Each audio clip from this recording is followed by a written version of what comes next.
Okay, YouTube, this is my second video in the waitressing, my waitressing thoughts that I can apply to my life that have had somewhat of an impact and that could maybe help you. And so here we go. Dishes. When you have worked in the restaurant business, whether that's at a restaurant, a fancy restaurant, where I work at a retirement community, and we have a restaurant in there that I have been at for a year. I love my job, it's the best. Dishes. When you take dishes back to be washed, and you take them on trays. Now, some places are different. There are buckets that you carry, and we don't do that where I work. We do trays.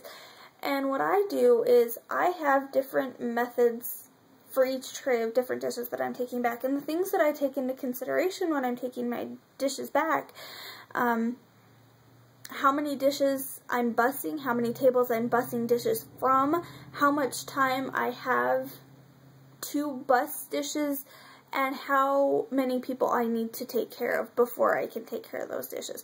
Those are all pretty big important factors when I do my dishes.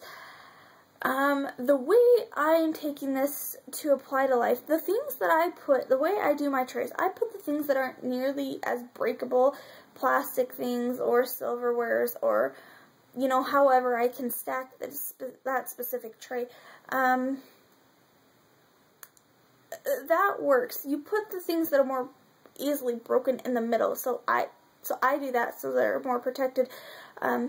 If you've got a tinier tray with more breakable stuff on it, I like to put the heavier stuff closer to my body so that if someone accidentally crashed into me or slightly knocked into me, it wouldn't have nearly the effect if it was to fly out of my hands. It's closer to my body, so if they were to come in or knock me, it would be more on my arm and closer to my body so that it wouldn't fall.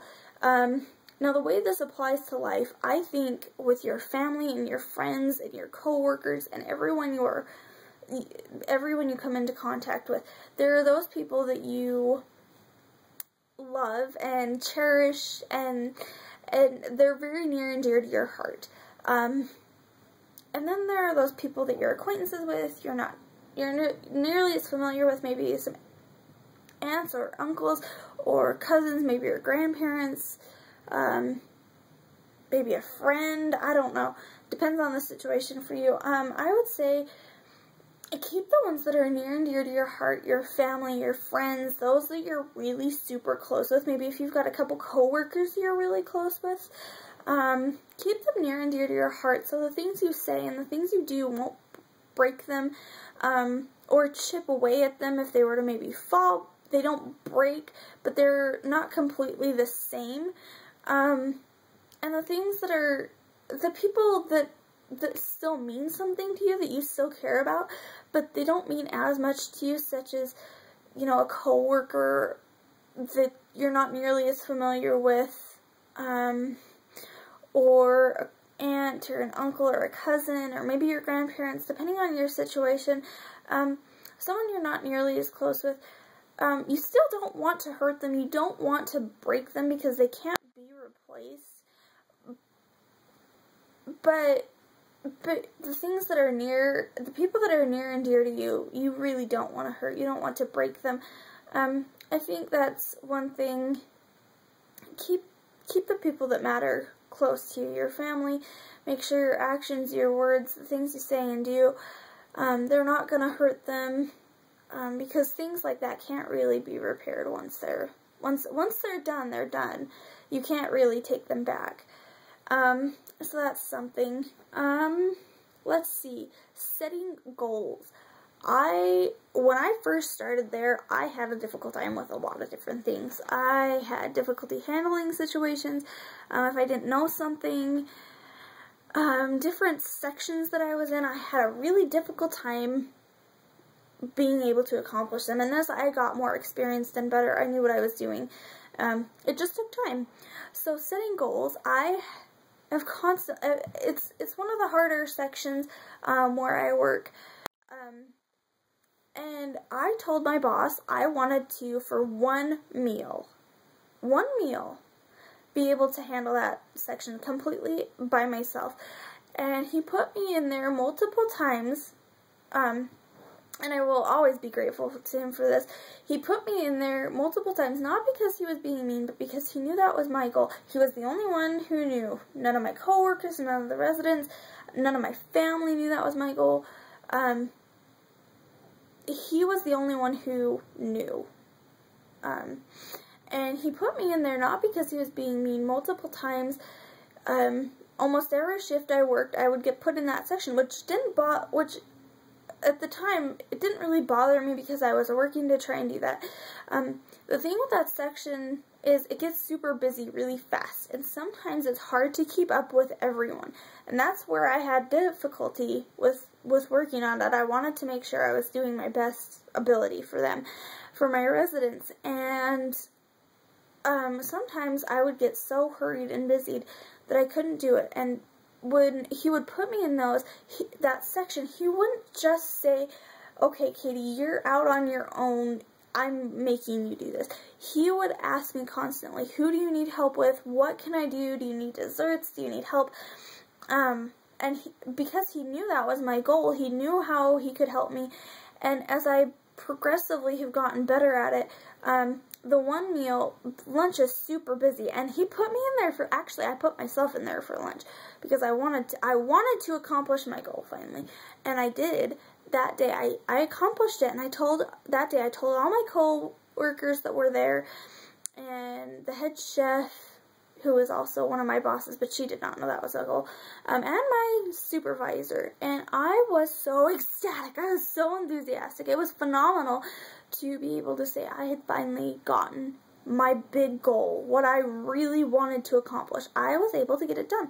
That was a plus for me. So I would say with setting goals, make sure there's someone who you have to be accountable to, whether it's a mom, a dad, a sibling, if it's your spouse, if you're married, if you want to make yourself accountable to a child, a teenager maybe, an aunt, an uncle, a sibling, your boss, one of your co-workers, a grandparent, whoever it could be, your best friend. If you want to let if you want to let a couple people know what your goals are, so that you can be accountable to them, that's always great. That's always positive. So they can say, how can I help you? Or what can I do to make this easier for you to achieve? Both of those are good things to do. So I would say with setting goals, that has helped in work and in life. So now that I can say I can do this, I can accomplish other things. And I'm always striving to do better. Let's see. Breathe. When I say breathe, I don't mean the breathe in, breathe out, I'm alive, I'm well, breathe. Because we all do that, and that's a good thing. What I mean when I say breathe, I mean take time for you. Take time to gather your emotions, your thoughts, your feelings. And some people do that differently than other people. Some people do that through making YouTube videos, through blogging, through writing in their journals. Some people jog and run. Some people draw to get their emotions out. I would say whatever makes you happy, so that you can have time to really focus and make sure you're focusing on yourself. At work, when I need to breathe, it means I need to calm down for just a second and really get my thoughts in order so that I can do the best, and so that I'm calm, and so that my residents can ask me things without me being too rushed. And so I think in life, if you can not be overwhelmed, not overstressed, things like that, if you can do that, then you're A-okay. I mean, sometimes stress happens, sometimes you're overwhelmed and overloaded, and that's when you need to take a step back, say, breathe, I need to go do X, Y, and Z so that I can be calm, and then I will come back and address this. Sometimes that's the best way to do life. So breathe. Those are all three positive things. I will be back with one more video for YouTube, and I'll see you in a couple minutes.